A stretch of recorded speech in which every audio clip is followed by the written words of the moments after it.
जय गुरु जी, शुक्राना गुरु जी, अनंतम अनंतम शुक्राना गुरु जी। गुरु जी महाराज के चरणों में कोटि कोटि प्रणाम और प्यारी संगत जी को जय गुरु जी। संगत जी, वीडियो को लाइक कीजिए, चैनल को सब्सक्राइब कीजिए और बेल आइकन को प्रेस कर दीजिए ताकि लेटेस्ट वीडियोस की जानकारी आपको मिलती रहे। संगत जी, सत्संग को पूरा ज़रूर सुने क्योंकि हमें नहीं पता होता हमें किस लाइन से गुरुजी महाराज ब्लेस कर दें या फिर किस लाइन से हमें हमारा आंसर मिल जाए। इसलिए सत्संग को पूरा ज़रूर सुने। और संगत जी, आप भी अपना सत्संग शेयर करें। और सत्संग शेयर करने के लिए आपको डिस्क्रिप्शन में व्हाट्सएप नंबर और ईमेल आईडी मिल जाएगी। आप अपना सत्संग लिख के, टाइप करके या फिर ऑडियो रिकॉर्ड करके हमें भेज सकते हैं। और संगत जी, सत्संग को और संगत जी के साथ भी शेयर करें ताकि उन्हें भी गुरुजी महाराज की डिवाइन ब्लेसिंग्स मिल सके। संगत जी, हम सबको अपना सत्संग शेयर करना चाहिए क्योंकि गुरुजी कहते थे, सत्संग करन वाले दा भी भला ते सत्संग सुनन वाले दा भी भला। सत्संग जो बोलता है और सत्संग जो सुनता है, दोनों को ब्लेसिंग्स मिलती हैं। और सत्संग, अपना सत्संग हम सुनाकर गुरुजी महाराज जी का शुक्राना करते हैं। और संगत जी, क्या पता किसी को आपके सत्संग के थ्रू गुरुजी को ब्लेस करना हो, इसलिए हम सबको अपना सत्संग शेयर करना चाहिए। और संगत जी, अगर किसी भी संगत के गुरुजी महाराज जी से रिलेटेड कोई भी क्वेश्चन है, आप मुझे कमेंट में लिखकर भेज सकते हैं।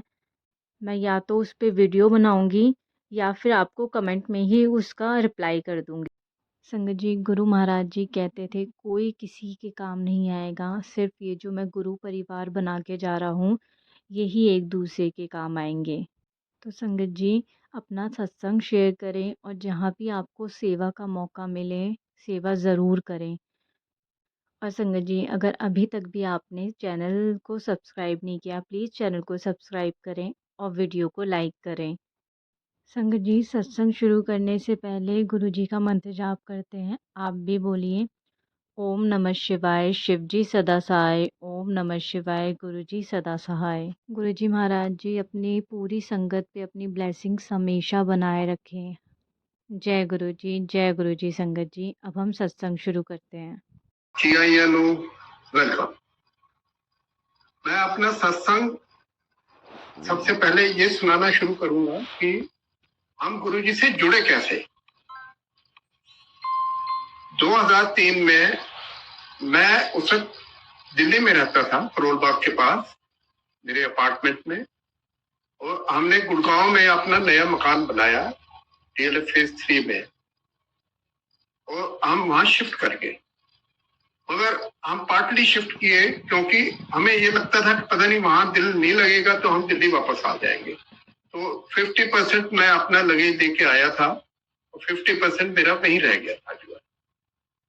तो इसी सिलसिले में मैं अपने ब्रदर इन लॉ, जो कि मेरी मिसेस के ब्रदर हैं, कर्नल अमिताभ, उनको मिलने उनके घर के हम सुशांत लोग, और वहां ऐसे बातें चल रही थी तो उन्होंने मुझे कहा कि हमारे यहाँ एक गुरुजी हैं जो कि आप गुड़गांव के पास ही है उनका, तो एम्पायर स्टेट में, क्या आप उनके पास चलेंगे? मैंने उनको कहा, देखो भाई, हम तो आर्य समाजी हैं, हम इन साधु संतों में किसी में ज्यादा विश्वास नहीं करते, मगर आप कह रहे हैं तो कुछ हम चलने में कोई हर्ज नहीं है, क्योंकि हमारी उस वक्त सारी चीजें, सारे बच्चे सेटल थे, सब कुछ था, हमें कुछ मांगना नहीं था गुरु जी से। हमने कहा हम चल पड़ेंगे। तो उन्होंने कहा, जिस दिन मैं जाऊंगा तो फिर मैं आपको बता दूंगा, आप मेरे साथ चल पड़ना। हमने कहा भाई ठीक है। तो 3-4 दिन बाद उनका फोन आया, वो कहने लगा, जीजा जी चलो आज शाम को जो है ना 7 बजे मंदिर चलेंगे। तो मैंने उनको कहा कि भाई शाम को 7 बजे क्यों, अभी आज दिन में ही होके आ जाते हैं। वो कहते नहीं, ये मंदिर तो हमारा खुलता ही शाम को 7 बजे के बाद है। मैंने कहा भाई ऐसा क्यों? वो कहने लगे कि गुरुजी ये चाहते हैं कि जितने भी लोग अपने काम से निपट कर सारा बिल्कुल फ्री होके यहाँ पर आए, उनके दिमाग में कोई टेंशन नहीं रहनी चाहिए। हमने कहा भाई हम बड़ा अजीब सा मंदिर है, चलो। खैर उस दिन फिर उनके साथ वो आए, अपनी गाड़ी में लेके हमें।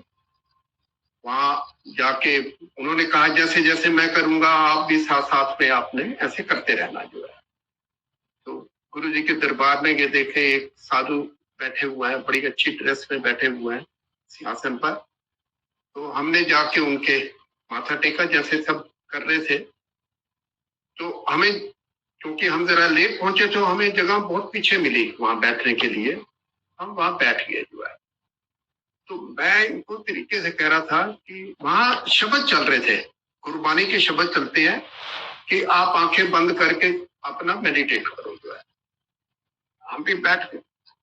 असल में क्या है, आंटी के और मेरे घुटनों में भी थोड़ा दर्द होता था, तो हमें बैठने में जरा असुविधा थी, मतलब इतना कंफर्टेबली नहीं बैठते थे।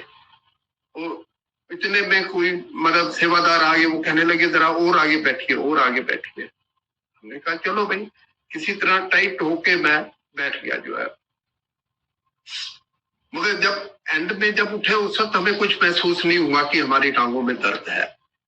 तो सबसे पहले चाय प्रसाद आया, चाय प्रसाद लिया आपने, फिर उसके बाद सुनते रहे।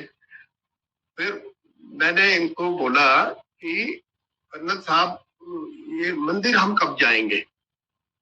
मैंने सोचा कि भाई ये शायद इसके पीछे कोई मंदिर होगा, क्योंकि हम ये विश्वास रखते हैं वहां मूर्ति होगी, वहां पर कोई अपना पुजारी जी होंगे, घंटी बजाएंगे, प्रसाद चढ़ेगा, वैसे सब होगा जो है। वो कहने लगे नहीं यही मंदिर है। ये ऐसा कैसा? कहते आप अच्छा चुप रहो आप। मतलब वहां बोलना बिल्कुल मना, मैं तो ऐसे फिर भी कर थोड़ा थोड़ा ऐसे बोल रहा था उनको तरीके से, मगर वहां बोलने के लिए बिल्कुल कोई पिन ड्रॉप साइलेंस जो है। खैर जब सत्संग खत्म हुआ तो इतने में एक सेवादार आए, उन्होंने फटाफट वहां पर दरी बिछा दी, और जो वहां संगत में बैठे हुए थे लोग, उनको कहा कि आप दरी के दोनों तरफ बैठ जाओ। आप ऐसे टाट सा बिछा दिया, और फटाफट वो लंगर के लिए थालियां आ गई। एक प्लेट में 4 लोगों के लिए वो था, और उसमें ये नहीं कि भाई आपका कोई रिश्तेदार आपके सामने बैठेगा या आपका जान पहचान का, कोई भी आपके साथ बैठ सकता है। हम खैर वहां लंगर लुंगर करके उसके बाद जो है हमने हाथ धो के, फिर मेरे कई क्वेश्चन थे मेरे इनसे पूछने के लिए। मैंने कहा ये ऐसा कैसा मंदिर है भाई जहाँ ऐसा मंदिर तो हमने कभी देखा ही नहीं। वो कहने लगे अभी आप देखते जाओ, आप एक बार जुड़ जाओ, यहाँ आना शुरू करो, और मैं इसकी गारंटी देता हूँ कि 6 महीने तक मैं आपको अपनी गाड़ी में लाऊंगा, अपनी गाड़ी में छोड़ूंगा।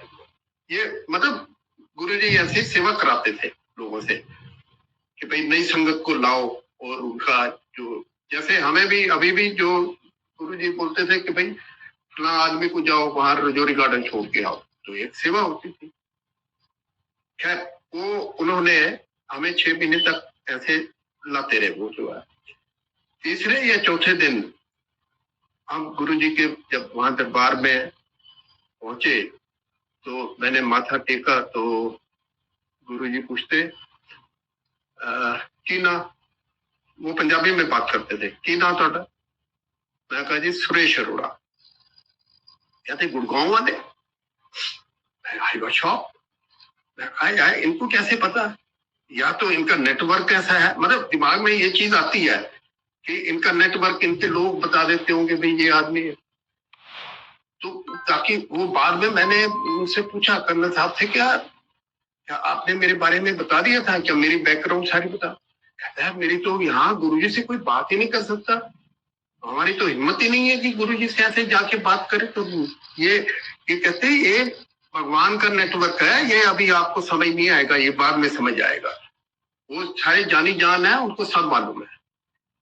ये गुरुजी का एक तरीका था हमें ये बताने के लिए कि भाई हाँ मैं सब जानता हूँ, तुम ठीक जगह आ जाइए।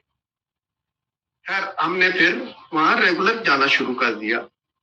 फिर भी हमें ये लगता कि वहां पर हु इज हु, सारे इतने बड़े बड़े मिनिस्टर, इतने आईएएस ऑफिसर, इतने लोग आते थे वहां पर। तो मैं इनसे ये कहता, अपनी आंटी से कहता कि भाई ये लगता है कि हमारे लिए जगह नहीं है, ये गुरुजी बड़े बड़े लोगों के गुरुजी हैं, हम लोगों की यहाँ कोई गिनती नहीं लगती। तो उस उलझन को भी हमारे जो है जो सेवादार थे उन्होंने कहा देखो ऐसा है कि यहाँ पर गुरुजी बड़े बड़े लोगों को इसलिए कि एक का कल्याण हो जाए वो 50 आदमियों का आगे कल्याण करेगा। हमारे मन में कई शंकाएं थी जो उन्होंने लोगों ने दूर की। और दूसरा कई बार क्या होता था कि लेडीज ज्यादा जो गुरुजी उनको मौका देते थे उनके हाथ दबाने के लिए। कभी कभी जैसे सियासन पर बैठे हैं तो किसी ने रिक्वेस्ट की गई गुरुजी तो उनके कष्ट टालने के लिए वो उनको हाथ दबाने के लिए बोलते थे या पांव दबाने के लिए। तो उसके लिए भी हम देखिए हम पढ़े लिखे हैं, हम क्वेश्चन तो आएंगे कि भाई इनको क्यों ऐसी प्रायोरिटी मिलती है लेडीज को जो है। तो फिर उन्होंने बताया कि एक लेडीज ही ऐसी है जो घर की गृहिणी जो है वो अपने परिवार के बारे में सोचती है। आदमी लोग बड़े मतलबी होते हैं, वो कहेगा जी मेरा बिजनेस बढ़ जाए, मेरा मकान बन जाए, मेरा ये बन जाए, मगर जो लेडीज है वो खाली परिवार के लिए सोचती है और अपने लिए भी कुछ नहीं सोचती जो है। तो इसलिए गुरुजी का झुकाव इस तरफ होता था कि भाई इनका कल्याण हो तो पूरी फैमिली का कल्याण होगा। ऐसे कुछ क्वेश्चन थे हमारे। हम क्योंकि अभी तक हमने गुरुजी को ये एक्सेप्ट नहीं किया था कि ये ईश्वर है, तो नए गए थे हम कैसे मान लें कि भाई ये ईश्वर है। तो मगर उनके भी अपने तरीके थे, वो एहसास करवा देते थे आपको जो है। ऐसे कई दिन तक हमारा मतलब ये चलता रहा। फिर एक सत्संग था क्लियर फॉर्म में, खेल फॉर्म, जो कि खाली फौजियों के लिए गुरुजी ने रखा था क्योंकि फौजियों से बहुत प्यार था। फौजियों में बड़ी संगत उनके साथ जुड़ी हुई थी जो है। तो कर्नल साहब कहने लगे कि आप भी चलो। मैंने कहा भाई हमारे लिए तो कोई न्योता नहीं है। कहते नहीं आप हमारी फैमिली के मेंबर हो तो आप भी साथ चलो। वो दिन के टाइम था, मतलब 12 बजे से लेके कोई 2:30-3 बजे तक 2 घंटे का होता था सत्संग कि भाई 2:30 बजे तक सब फ्री हो जाएंगे जो है। मैंने कहा भाई मैं चल पड़ूंगा मगर मेरी किसी एक चीफ इंजीनियर से बहुत जरूरी मीटिंग है, इसकी हरियाणा के चीफ इंजीनियर से किसी काम के बारे में। बड़ी मुश्किल से अपॉइंटमेंट मिली है तो मैंने 3 बजे उनके पास पहुंचना है। वो कहने लगे चलो तो सही, आप वहां दर्शन अगर आपको नहीं ठीक लगेगा आप उठ के आ जाना। वहां फिर मेरे साथ यही हुआ कि मैं जब गुरु जी के चरण छूने गया, गुरु जी की उनकी महिमा ऐसी थी, जब वो आए तो ऐसे लोगों ने गुलाब के फूल बिछाए हुए, ऐसे लग ही नहीं रहा था कि वो वॉक कर रहे हैं। ऐसे लग रहा था कि जैसे वो उनके पांव टच ही नहीं कर रहे जो है। हम भी नतमस्तक हो गए और हमने गुरु जी को प्रणाम किया और फिर उठ के जब वो अपने सियासन पर बैठ के फिर लोग उठ के उनके चरण छूने के लिए गए, सारे लाइन लग गए जोड़ के। जब मेरा नंबर आया तो वो गुरु जी ने की चाहिए, मैं कहा जी गुरु जी आपका आशीर्वाद चाहिए। हमारे लिए यही बहुत था कि इतनी संगत में अगर हमारे से पूछ रहे हैं कि भाई की चाहिए, तो मैंने कहा जी मेरे को तो आशीर्वाद चाहिए। हम आके फिर बैठ गए, शब्द चल रहे थे, अपना कंसंट्रेट कर रहे थे। फिर थोड़ा सा ये भी होता है इधर उधर देखते कौन कौन आए हैं लोग जो है कि भाई हमारी कहीं गिनती भी है यहाँ या नहीं है। 2 बज गए तो मैं कन्ना साहब को कहूँ मेरी तो मीटिंग है। वो कहता नहीं यहाँ लंगर खाए बिना मत जाना, लंगर इससे डिवाइन प्रसाद, आप इसको जो है छोड़ के नहीं जाना किसी भी हालत में। मैं कहा यार मेरी मीटिंग है, वो क्योंकि हम दूर बैठे थे, वो मैं बार बार उठूं मेरे को फिर बिठा दे। कहते देखो अगर गुरुजी चाहेंगे तो आप लंगर खा के जाओगे, अगर नहीं चाहेंगे तो आप ऐसे चले जाओगे, मगर मैं तो आपको एडवाइस ये करूंगा। मैं बड़ा बेचैन हो रहा था कि भाई मेरी इतनी जरूरी मीटिंग है। मैंने इनको कहा कि मैं अपनी गाड़ी में चला जाता हूँ, आप मेरी आंटी को घर छोड़ देना। कहने लगे अभी बैठो तो सही। और इतने में क्या हुआ कि कोई 2:45 बजे मेरे को फोन आया, एक ऐसे वाइब्रेशन हुई तो मैंने ऐसे उठा के किसी के सामने बात नहीं की। ये बड़ा सत्संग था तो इसमें थोड़ी सी लिबर्टी मिल जाती थी। मैंने ऐसे झुक के कान में लगा के वो कहने लगे जी मैं चीफ इंजीनियर का पीए बोल रहा हूँ कि आज की मीटिंग जो है पोस्टपोन कर दी। देख मेरे चेहरे पर मतलब एकदम से बिल्कुल ही ऐसा चमक आ गई एकदम। मैं कहा अब मैं केयर फ्री हूँ, अब मुझे कोई चिंता नहीं है। तो इन्होंने ऐसे पीछे मुड़ के देखा, तो अगर आपको जाना है, मैं कहा नहीं भाई, गुरुजी ने इंतजाम कर दिया है। मतलब जिसको आप विश्वास हो जाता है ना, उसको ये लगता है कि जो जितने भी काम ये हमारे हो रहे हैं, ये सब गुरु जी करा रहे हैं। तो इससे हमारा थोड़ा सा और वो हो गया। फिर उन्होंने समझाया कि भाई जब गुरु जी की इच्छा, आप अगर गुरु जी के दरबार में आए हो तो उनकी इच्छा के बिना नहीं आए। आप कितना भी कर लेते, आप नहीं आ सकते थे, मगर जब उन्होंने आपको बुलाया तो आप आए। ऐसे ही गुरु जी के जन्मदिन का वो था सत्संग, वो बड़े मंदिर में होता था। उस वक्त तक बड़ा मंदिर तैयार हो गया था। तो वो काफी रात तक चल, रात को मतलब 7 बजे से चलता था, 11-12 बज जाते थे। जो मैं और आंटी जो है, हम अपनी गाड़ी में ही, हमने कहा, वो कर्नल साहब को कहा कि नहीं, हम अपना आप चले जाए। वो भी पहुंचे, हम भी पहुंचे वहां पर। अच्छा, वहां जब सत्संग खत्म हुआ, हमें बड़ा अच्छा लगा। वहां बड़े आर्टिस्ट वगैरह आए हुए थे। गुरुजी जो है ना, लोक गीत वगैरह भी सुनते थे। सत्संग के बाद जो शब्द वाणी के बाद फिर वो थोड़ा सा कुछ एंटरटेन, कुछ आर्टिस्ट बुलाए हुए थे। वो जो आर्टिस्ट, कोई मिसेस शर्मा थी, उन्होंने भी अपने सत्संग सुनाए कि भाई मैं कुछ और सोच के आई थी और यहाँ पर तो गुरुजी का चमत्कार देख के वो कहने लगी मेरे को कोई इसके लिए पैसे नहीं चाहिए, नहीं तो अदरवाइज जितने आर्टिस्ट हैं ये अपना पैसे मांगते हैं कि भाई हाँ परफॉर्म करेंगे, हम वो करें। उसने भी अपना सत्संग सुनाया और हमें बड़ा अच्छा लगा। वहाँ बड़े मंदिर में ऊपर पे सारा ये हो रहा था जो है। अब हम वापस आ रहे थे। अच्छा, आंटी मेरी जो है ना, हमारे पास 2 गाड़ियां हैं। वो छोटी गाड़ी चलाती है, इंडिका, वो टाटा की इंडिका होती थी। वो ज्यादा बड़ी गाड़ी को चलाने में उनकी तरह हिम्मत नहीं होती थी। अब रात को फंक्शन खत्म हुआ तो हमने सोचा, मैंने आंटी को कहा कि अभी सड़क ज्यादा खाली है, कोई ज्यादा ट्रैफिक नहीं है, तो 1 बजे है, तो आप जो गाड़ी चला लो, जो है प्रैक्टिस कर लो, मैं साथ में बैठा। तो उन्होंने, हमने सीट बदल दी, वो आके आगे बैठ के चलाने लगी। अच्छा, ये उस वक्त जो हमारी मेट्रो वगैरह नहीं बनी थी, जो उन दिनों में जो है ना 2005-6 में जो है मेट्रो नहीं बनी थी, सड़क टाइट थी थोड़ी सी। एग्जैक्टली गुरु जी का जो वहाँ छोटा मंदिर है जिसको हम कहते हैं एम्पायर स्टेट, उसके बाहर ही एक चौकी लगी हुई थी, चेक पोस्ट पुलिस वालों की। रात को 11 बजे के बाद वो चेक पोस्ट लगा देते हैं और चेक करते हैं कोई भाई ड्रिंक करके तो नहीं जा रहा है, लाइसेंस कोई गलत आदमी ना जा रहे हो। तो उन्होंने बड़ी टाइट कर रखी थी जगह, और थोड़ी सी जगह उनकी चौकी और उसके बीच में थी जो है। तो जैसे ही उस सड़क पर आए तो आंटी एकदम घबरा गई कि ये पुलिस वाले खड़े हैं। तो मैंने कहा घबराओ मत, उसमें क्या है, तुम्हें ड्राइविंग तो आती है, तो आप जो है धीरे धीरे, वो रोक रहे हैं तो आप धीरे धीरे रोक लो। अब इनका पता नहीं क्या हुआ, सैंडल इन्होंने उतार के अपने वो मतलब चलाती थी, हाई हिल की सैंडल थी ना, वो चलाई इन्होंने गाड़ी।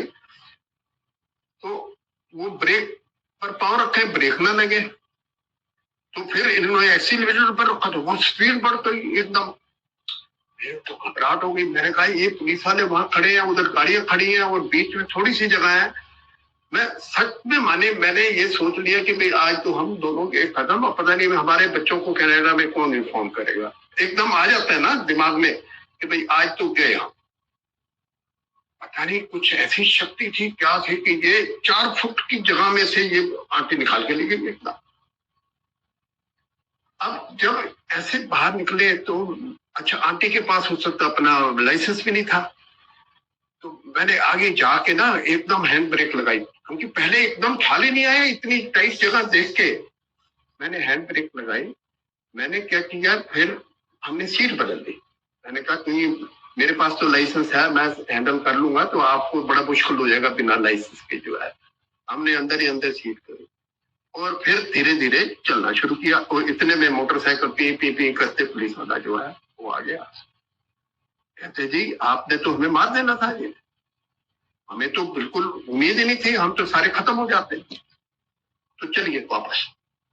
तो आगे से मोड़ के हम वापस आए वहां पर। तो aunty was a principal at that time. वो गेटोरनी एक वहाँ स्कूल है, वहाँ गुरु जी के वहां से कोई 4-5 किलोमीटर पर होगा वो जो है इस आश्रम से। वहाँ प्रिंसिपल है, उनके वहाँ पुलिस वाले आते हैं जब एग्जाम वगैरह होते हैं, SHO सबको जानती है आंटी। तो इन्होंने बड़ा प्लीड किया, इन्होंने कहा जी मैं यहाँ पर प्रिंसिपल हूँ और मैं कोई गलत काम तो नहीं करूंगी। फिर कहते जी हम नहीं जानते, जो आपको रोका गया आप नहीं रुके, दूसरा आपने ऐसा ड्राइव किया डेंजरस, मतलब जो हमारी लाइफ खतरे में थी, उसने किसी को फोन पर 100 पर भी कर दिया। और थोड़ी देर में जो है वो जीप में इंस्पेक्टर आ गया, जो है बड़ा ऑफिसर आ गया उनका। तो उसने उनके कान में कुछ कहा कि भाई ये देखो, क्योंकि पुलिस वालों को तो हमारे वहां इंडिया में तो क्या होता है कि कोई मुर्गा फंस जाए तो भाई पैसे पूसे लेके अपना जो हो जाएगा जो है। और हमें अंदर से चिंता थी कि भाई इनके पास लाइसेंस भी नहीं है, पता नहीं कितने कितने एक्ट लगा के हमें परेशान करेगा जो है। क्योंकि वो जो छोटा वो सिपाही था वो तो कह रहा था कि थाने चलो, मगर इतने में जब ये आ गया तो हमने कहा चलो। फिर उसने पूछा कि भाई आप इतनी रात को कहाँ से आ रहे हो? मैंने कहा जी गुरु जी का जन्मदिन था, वहां फंक्शन था बड़े मंदिर में, हम वहां से आ रहे। अरे वाह! उसको कहता है यार कैसे कैसे लोगों को पकड़ के लाती हो आप, मुझे तो ऐसे आपने डरा दिया, जाने दो इनको। ना उन्होंने लाइसेंस पूछा, ना उन्होंने कुछ हमारे पेपर देखे, कुछ नहीं देखा। यार इतनी तसल्ली हुई, मैंने कहा यार गुरुजी ने तो आज बचा लिया। और देखो ये गुरुजी के बिल्कुल जहाँ एम्पायर स्टेट का गेट है उसके बाहर की बात है, ये सब लोग जानते हैं, वहां रात को चौकी लग जाती थी इनकी, चेक पोस्ट जो है। हमने कहा भाई अब अगले दिन जो भाई हम जब जाएंगे मंदिर पहले गुरुजी का शुक्रिया करेंगे। अगले दिन गए गुरुजी के वहां, वैसे जैसे अपना। और उस दिन चांस की बात ये कि जो थोड़ी सी नई संगत होती थी ना, उनको थोड़े दिनों के बाद बिल्कुल गुरुजी के सामने बिठा देते। अरे उनका ऑरा ऐसा, हमें तो उनसे नजर ही नहीं मिला सकते थे। पता ऐसे लगेगा कि भाई जैसे हमारा एक्सरे हो रहा है, जब भी जरा नजर उठाए तो हमें लगे कि भाई एक्सरे हो रहा है। मतलब अंदर से गिल्ट होता है ना आदमी को कि भाई हमारे शायद विचार, हमारी सारी अंदर की चीजें गुरुजी को पता लग जाएगी कि भाई हम क्या सोच रहे हैं, कि भाई गुरु जी क्या भगवान है या नहीं है, जो मन में है कुछ हो सकता है कि ये सारा एक्सरे है। हमारी हिम्मत नहीं हो रही थी। खैर लंगर करने के बाद जब माथा टेकने के लिए आंटी ने सोचा कि भाई गुरु जी का मैं शुक्रिया करूंगा। आंटी जी ने हाथ जोड़ के, मतलब हिम्मत नहीं हो रही थी बोलने की क्योंकि रश था वहां पर, इतना सारे लाइन में खड़े हैं। तो गुरु जी मुस्कुरा के इनको कहते ऐसे ऐसे हाथ से, चलो चलो चलो चलो। आके फिर बाहर आके बोले कि भाई मेरे को ऐसे गुरु जी ने चलो चलो चलो। तो वो एक और अंकल खड़े थे, वो कहते वो आपको आशीर्वाद दे दिया। उन्होंने कहा भाई ठीक है तुम चलो, मतलब उनको ये सब मालूम था। और उन्होंने हमें कहा कि अब जाओ आराम करो। तो ऐसे हमारी जिंदगी में कई कितने इंसिडेंट हुए हैं जो कि, अच्छा जब ये वाली बड़ी वाली कार हमारी ये मारुति स्टीम थी हमारे पास, तो उस वक्त मैंने आंटी को कहा अब ये सिग्नल मिल गया कि हम ये गाड़ी बेच के नहीं जाए, क्योंकि ये एक्सीडेंट होते होते बचा है, तो आप नहीं ले लेते हैं। तो हमने फिर नई गाड़ी ले ली, होंडा सिटी। अब हमने कहा ये गाड़ी तो गुरुजी से ब्लेस कराएंगे हम जो करेंगे। तो उस दिन मैं जब माथा टेकने लगे तो मैंने गुरुजी को चाबी पकड़ा दी, मैंने जी ब्लेस करो। अच्छा नई गाड़ी दिखती है, चिट्टे रंग दी। अब वहां से कौन इनको बताएगा कि भाई मैंने गाड़ी ये दी है और इनको सब मालूम है जो है। उन्होंने क्या ऐश कर ऐसे बोल दी। और उसी का मैं बता रहा हूं कि गुरुजी ने जो ब्लेस की थी गाड़ी, मैंने इतने 15-13 साल तक अपने पास रखी। मैंने कहा ये गाड़ी मैं नहीं बेचूंगा मैं, और बड़ी अच्छी चल रही थी। ये तो इंडिया में अब ये हो गया कि आपकी 15 साल से पेट्रोल की गाड़ी आप ज्यादा नहीं रख सकते। तो मेरे को जब मैं यहाँ आ रहा था कनाडा तो अपनी गाड़ी बेच के आया, और वो भी हमारे एक कोई संगत के ही है जो डीलर है, उनको जब मैंने बताया कि ऐसे गुरुजी की ब्लेस गाड़ी है, तो कहने लगा भाई मैं भी नहीं बेचूंगा, मैं अपने पास ही रखूंगा, चाहे इसके कितने भी साल हो जाएंगे। मैंने कहा ये अपनी अपनी श्रद्धा की बात है। क्या अब इस गाड़ी का मैं बताता हूँ, तो गुरुजी कहाँ कहाँ आपकी हेल्प करते हैं वो बताना चाह रहा हूँ। अब क्या हुआ कि हमारे फ्रेंड हैं, डॉक्टर हैं, उनके लड़के की एंगेजमेंट थी। उन्होंने शाम को कहा कि भाई आप मेरे घर आना है। मेरा गुड़गांव में घर है, वो सिविल लाइन्स में रहते हैं, बहुत दूर रहते हैं। अच्छा, रास्ते में मैं वहां पर उन दिनों में जो है ना एज ए विजिटिंग फैकल्टी जाता था स्कूल ऑफ आर्किटेक्चर। दिल्ली का एक स्कूल ऑफ आर्किटेक्चर बहुत फेमस है, तो उसमें मैं एज ए विजिटिंग फैकल्टी जाता होता था। तो संडे का दिन था, कॉलेज वगैरह सारा बंद था, तो मैं जब वहां से ऐसे क्रॉस कर रहे थे, टर्न कर रहे थे रिंग रोड पर, तो एक स्कूटर आया दूर से और ठार से मेरे उस पे स्कूटर इस पर कार पर आके बजा लेफ्ट से, क्योंकि मैं लेफ्ट को टर्न कर रहा था विच वॉज फ्री, और वो सीधा जाना चाहता था, वो आके टकराया और वो गिर गया। उसका हेलमेट गिर गया, उसका स्कूटर दूर पड़ा, वो खड़ाने लगा जो। मैंने कहा यार हम अच्छा भला, कहीं एकदम घबराहट हो गई हमें कि भाई पता नहीं जिंदा भी बचेगा या नहीं बचेगा, क्या होगा इसका जो है।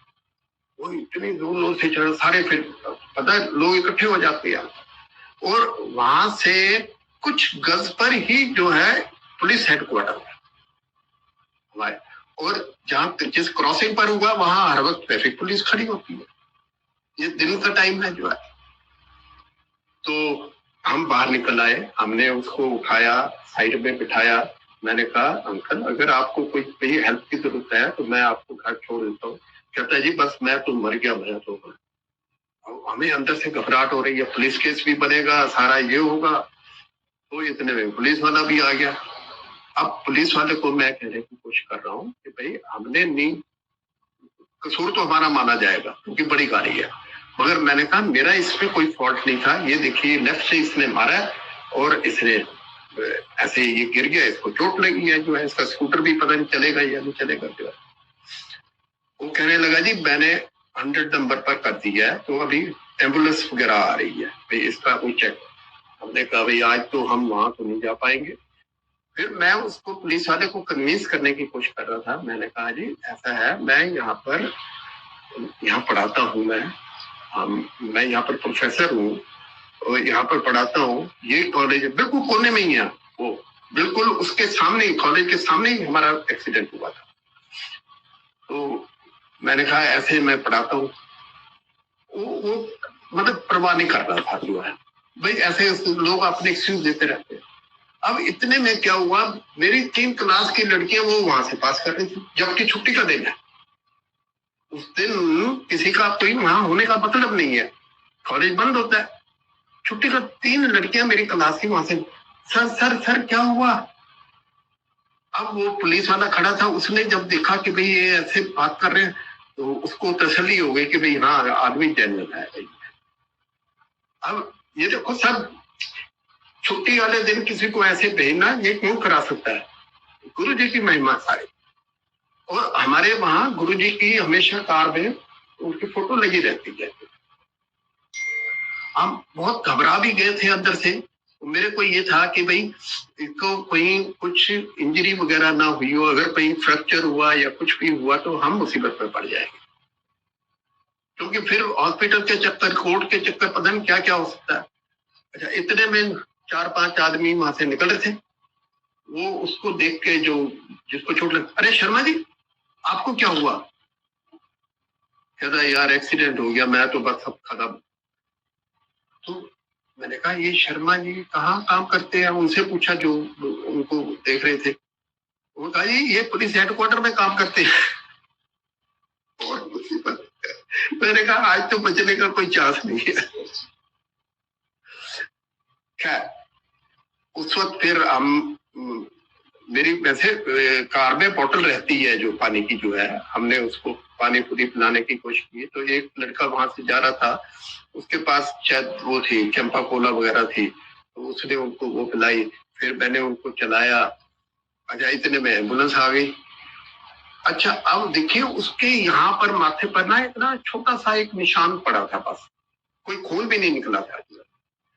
वो कहे पुलिस वाले की अपनी जांच करा लो, जब डिस्पेंसरी में दवाई, कहता है जी मैंने कुछ नहीं कराना। वो आदमी कहने लगा, तो उन्होंने कहा भाई, फिर उसको चला के देखा, फिर उसका एक लड़के ने जाके स्कूटर खड़ा किया, भाई चलने लायक है या नहीं। वो कहता है जी मैं तो घर जाऊंगा। मैंने कहा भाई हम आपको छोड़ आते हैं, जाके स्कूटर यहाँ मेरे कॉलेज में रखवा दो, आप कल ले लेना अपना, या फिर ले लेना, मैं इसको रिपेयर करा दूंगा जो है। कहता है नहीं जी मैं तो स्कूटर पर ही अपने जाऊंगा। अब हम उसको कोशिश कर रहे हैं तेरे छोड़ के आएंगे। फिर वही पुलिस वाला मेरे को साइड पे ले गया, कहता है आप क्यों झंझट में पड़ते हो, अभी पुलिस की और गाड़ियां भी आ जाएंगी, आप चुप करके निकल जाओ। ये पुलिस वाला बोल रहा है मेरे को कि आप चुप करके यहाँ से निकल जाओ, ज्यादा झंझट में मत पड़ो। वो अभी जब स्कूटर चलाने को तैयार है, जाने को तैयार है, आपको क्या तकलीफ है, क्या हुआ। अरे मैंने कहा गुरु जी क्या आपने, मतलब ये सब गुरु ही करवा सकता है, ऐसा कोई और कोई ताकत नहीं करवा सकती है। तो हम चुप करके वहां से चले गए। मगर अगले दिन जब मैं कॉलेज आया तो फिर भी मेरे दिल में धक धक कर रहा था, कहीं तो पुलिस केस बना के कहीं फिर आके हमें तंग करे या कुछ करे। कोई भी नहीं आया, गुरुजी ने किसी को आने ही नहीं दिया। तो ये, और मेरी कार पर एक स्क्रैच तक नहीं पड़ा। इतना जबरदस्त एक्सीडेंट हुआ। जो मैं बताना चाह रहा था कि गुरुजी ने ब्लेस की हुई थी गाड़ी, उसको कुछ नहीं हुआ। और ऐसे एक बार कहीं और भी किसी लड़के ने आके मारा, वो पूरी तरह वो गिरा, मगर उसको भी कुछ नहीं हुआ और कार को भी कुछ नहीं हुआ। कार मेरी इतनी ब्लेस थी, तो मैं बड़ा प्यार करता था कार से कि भाई इसको कभी नहीं बेचूंगा। ऐसे फिर जो एक और इंसिडेंट मैं बता, क्योंकि हमारे जो ऐसे जो, ये नहीं है कि गुरुजी हमेशा हेल्थ का ही, अपनी संगत का बड़ा ध्यान रखते थे। चाहे आपको पता लगे ना लगे, मगर जिसको विश्वास है उसको तो ये लगता है। ये इंसिडेंट देख के तो मेरे तो मतलब ऐसे ही रोंगटे खड़े हो गए थे कि भाई क्या, दिल ऐसे धक धक कर रहा था, पता नहीं क्या होगा। वहां दिल्ली में अगर ऐसे एक्सीडेंट हो जाए तो आप इतना इजीली जो बच नहीं सकते, आप जो है। हमें कुछ भी नहीं हुआ और हम अपना कार वापस आ गए। फिर मैंने अपने डॉक्टर फ्रेंड को भी बताया कि भाई हम ऐसे ऐसे होके आए हैं जो है, इसलिए हमारा मूड अभी इतना वो नहीं है, अभी भी हार्ट बड़ा पंप कर रहा है जो है। वो कहने लगे नहीं भाई आप बैठो, आराम से बैठो। फिर एक और इंसिडेंट जो कि बहुत ही जबरदस्त है, जिसका कि हम मतलब गुरु जी ही करा सकते और कोई नहीं करा सकता। वो जैसे मैंने शुरू में बताया कि मेरा एक अपार्टमेंट था करोल बाग में, करोल बाग के पास जगह है ईस्ट पटेल नगर, वहां था। और हम वो वहां पर छोड़ के आए थे कि भाई अभी हम पता नहीं शिफ्ट होंगे नहीं होंगे, 50-50 था।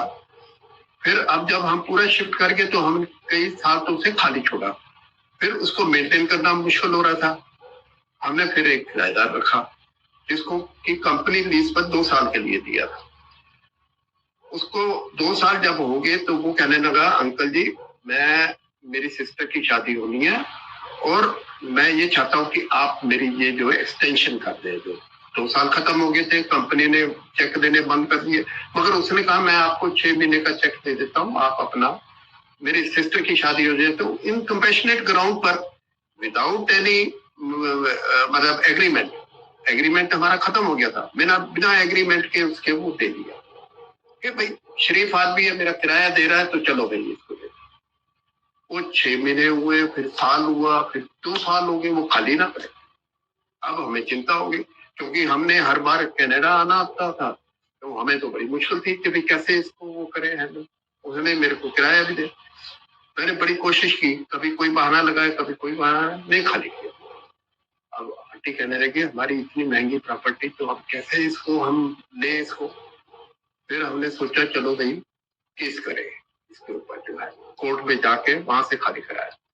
तो अपनी संगत में भी कई जो एडवोकेट्स हैं, हमारे जान पहचान के भी हैं, हमने उनसे भी डिस्कस किया।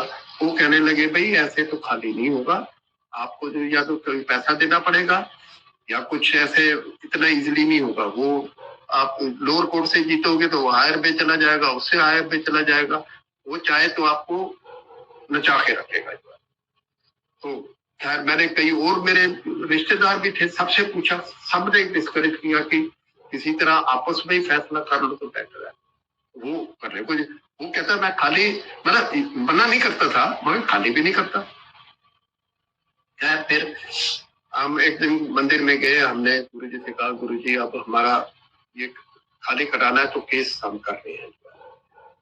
किसी जान पहचान से हम किसी वकील के पास गए तो हमने उसने वो बना दिया, एक उसका मैटर बना के हमें दे दिया और कहा कि हम ये केस फाइल कर देंगे। मैं उनको एडवांस वगैरह भी दे आया। वो 30,000 कोर्ट में पहला जो लोअर कोर्ट में जाता है जैसे केस। तो क्या हुआ कि जब मेरे पास उनका ये वो आ गया कि जो भाई उन्होंने रिप्लाई दिया था खाली करने इविक्शन के लिए जो नोटिस भेजा था उससे, वो उसने मेरे को कॉपी दे दी। तो हमारे एक संगत के और हमारे पुरानी संगत के फ्रेंड हैं, उनका सन इन लॉ इज ए जज but not in that court. तो मैंने उनसे कहा यार एक बार उनको हम दिखा दें, उनसे सलाह ले लें कि क्या होगा हमारा, क्योंकि सबने डरा दिया था कि आपका मकान ऐसे खाली नहीं होगा।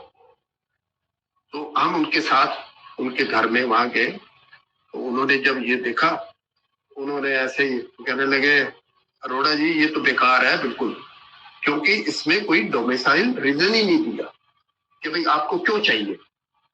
आप किराए के लिए बढ़ाने के लिए कहोगे, वो कहेगा मैं किराया बढ़ा देता हूँ। आप कहोगे कि भाई एग्रीमेंट करो, वो एग्रीमेंट कर लेगा। तो आप किस वजह पर, क्योंकि आपका मकान गुड़गांव में है, वो तो ये रीजन दे देगा कि भाई इनको तो चाहिए नहीं, किराए पर देना है तो किराए पर हमें। जब एक जज मेरे को ये कह रहा है तो हमें तो टेंशन हो गई। अब वहां तक कहे कि हमने केस करके भी अब कुछ कर भी नहीं सकते। फिर अगले दिन मैं उस वकील के पास गया, मैंने कहा कि भाई हम केस विड्रॉ कर दे तो क्या है। कहता है यार अब तो हमने फाइल कर दिया, विड्रॉ करने का तो कोई मतलब नहीं है जो है। तो मैंने अपनी वो दिखाई, कंसर्न दिखाई, वो कहने लगा अब एक बार कर दिया तो करते हैं, देखते हैं। तो अक्टूबर में हमारी फर्स्ट पेशी हुई वहां, जिसमें कि उनके वकील ने, मेरे टेनेंट के वकील ने खूब बोला और मेरा वकील बिल्कुल चुपचाप खड़ा था। उन्होंने सारे कागज ले लिए, सारे मतलब आपस में एक्सचेंज करने लगे। तो जज साहब एक यंग से लड़का था, उसने कहा कि next hearing will be in फरवरी में जो है, अक्टूबर से मतलब 3 महीने का टाइम उन्होंने। अब हम कोशिश कर रहे थे कोई जान पहचान का निकले, कोई वो नहीं निकला। जिस दिन हमारी पेशी थी उस दिन मंगलवार था, जबकि मंदिर बंद होता है। तो मैंने आंटी को कहा कि मैं तो मत्था टेक के जाऊंगा गुरु जी के यहाँ। और ऐसे ही जब गाड़ी में ड्राइव करके आ रहे थे, मैंने आंटी को बोला भाई हमने तो गुरुजी से कभी कुछ नहीं मांगा, मगर गुरुजी हमारा कुछ निवारण ही नहीं कर रहे। कुछ हम इतना केस में फंसे हैं, इतने टेंशन में है, हमारा मकान ही नहीं खाली हो रहा, क्या करें। तो आंटी कहने लगी, देखो मेरे से नाराज होने लगी कि आप कुछ भी बोलो, गुरुजी के लिए ऐसा कुछ मत बोलो, जो करेंगे गुरुजी ठीक करेंगे। बस इतना खैर माथा टेक के मैं अपना वहां पहुंचा, क्योंकि गुरुजी के यहाँ से माथा टेक के गए थे। वहां जाके पता लगा कि देखिए गुरुजी कहाँ कहाँ आपकी कैसे मदद करते हैं। कि मेरे टेनेंट का जो एडवोकेट ही नहीं आया, वो बेचारा फोन पर लगा हुआ है, क्योंकि वही आगे बात करेगा ना, एक्सटेंशन लेनी है या जो भी है, जो जवाब देना है सारा जो है। मैं उसे कह रहा हूँ कि भाई तुम अपना पता करो, उसको बुलाओ। अच्छा इतने में मेरा भी जो एडवोकेट था ना, वो सीनियर था थोड़ा सा, तो उसका कहीं और केस होगा, वो भी वही कहीं गया हुआ था। थोड़ी देर में मेरा वकील भी आ गया। ये तो जज ने ये कहा, हमारा नंबर भी बड़ी जल्दी आ गया। जज ने ये कहा, देखो मैं आपको 40 मिनट का टाइम देता हूँ, आप आपस में जो फैसला करना है कर लो, नहीं तो फिर बहस होगा। हम बाहर आए, वो लड़के से बात कर रहे हैं, जो मेरा टेनेंट था, वो मेरी बात सुनने को तैयार नहीं। वो अपने वकील को फोन कर रहा है, अब भाई वकील को तो तेरे गुरुजी ने ही रोक के रखा हुआ है, उसको ये समझ नहीं आ रही थी। 40 मिनट बाद आए तो उसने जज ने बोला, अब देखिए यहाँ पर कैसे गुरुजी जज के उसमें आगे जो है कहते भाई देखो तुम अगर खाली करते हो ठीक, नहीं तो मैं यहाँ से आदमी भेजूंगा। ये जज बोल रहा है, आदमी बोलूंगा तुम्हारा घर का सामान सारा बाहर रख दिया जाएगा और इनको पोजीशन दे दिया जाएगा। ऐसे एक बायस जज कोई भी नहीं हो सकता। पता नहीं कैसे कहाँ से वो, हमें लगा यार ये गुरुजी की, क्योंकि वहां जब कोर्ट में बैठे थे थोड़ी फ्रेग्रेंस भी आई हमें। ये बाद में हमें पता लगी चीजें कि भाई ये फ्रेग्रेंस गुरुजी की प्रेजेंस का होता है। अच्छा, उन्होंने फिर वो लड़का कहने लगा जी नहीं मेरे को तो आप जो है इतनी जल्दी मैं नहीं कर सकता। तो उसने मार्च में खाली करना था, तो जज ने मेरे को बोला कि अरोड़ा जी आप इनको 1 महीने का टाइम और दे सकते हैं। मेरे को तो थोड़ी तसल्ली लगी, मैं कहा हाँ 1 महीने का कर देंगे। तो फिर उन्होंने ऑर्डर में लिखवाया, इतने में मेरा वकील भी आ गया, फिर थोड़ा मॉडिफाई करवाता गया ऑर्डर्स को कि this is only for rent इनका आप दोगे, क्योंकि उसने मेरे को जो रेंट दिया था चेक दे दिया था 6-7 महीने का, मैंने वो उसको कैश नहीं कराया था, जो है मैंने वापस कर दिया था। तो उन्होंने कहा इनका सारा बकायदा रेंट दोगे और अप्रैल का भी जो आपके एग्रीमेंट के अलावा उसका भी 7 तारीख को आप इनको पैसे जमा कर दोगे और 30 का महीना होता है ना, 30 को आप खाली कर जाओगे। अभी भी हमें अंदर से तसल्ली नहीं हुई थी। तो मेरा वकील कहता है तो तुम्हारी फेवर में है सारा ये। मैंने कहा यार हमें तो विश्वास नहीं है क्योंकि ये हो सकता है स्टेट में। तो कहता है जो यहाँ ऑर्डर उसने जज ने लिखवाया ना, तो अगर बड़े भी उसमें जाएगा वहां भी उसको ये फैसला नहीं मिलने वाला, जो है उसकी फेवर में नहीं जाने वाला। तो उन्होंने फिर अपना वहां से हम चले आए। तो आप आर्टिस्ट बिलीव करोगे कि वो लड़का 30 की बजाय 22 को मेरे घर में आया, सारे पैसे दे गया मेरे को और उस रात के टाइम आया ना, मेरे ख्याल वो शायद एक्सपायरी डेट से पहले आ गया वो सारा। वो कहता है जी मैंने खाली कर दिया है, आप अपना ये पोजीशन ले। अब आंटी ये चमत्कार तो गुरुजी कर सकते हैं। ये मतलब मैं जितने वो जैसा पे हैरान थे जिनको ये जब पता लगा कि भाई ऐसे मेरी दूसरी हियरिंग थी ये, जबकि हम गुरुजी थोड़ा नाराज हो रहे थे। फिर आंटी तो खुश, आंटी कहती देखा मेरे गुरुजी ने क्या किया है। मतलब ये कुछ ऐसी चीजें हैं जिसका कि मैं बड़ा मुश्किल होता है इसको वर्णन का।